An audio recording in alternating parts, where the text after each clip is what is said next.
he said something to me this week that hit a nerve inside of me. And he was saying what he was saying from a place of love. And my trigger this week came from my son. Now, I love my son, he loves me, and he wouldn't have known that he'd triggered me. But he said something to me this week that hit a nerve inside of me. And he was saying what he was saying from a place of love.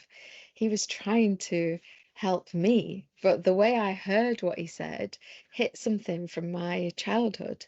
Now, just to explain that, when I was a young girl, my dad was very, very, very critical. And in fact, later in life, he told me that the reason he was critical was because he thought that it was going to drive me even further, because in his own story, he learned how to be a painter and decorator.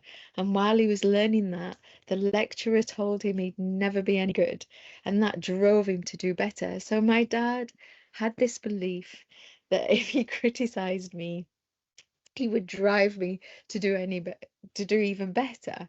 But unfortunately, that's not the impact it had on me. In actual fact, it had the opposite impact. And thankfully, my dad and I got a chance to talk about that whilst he was still alive.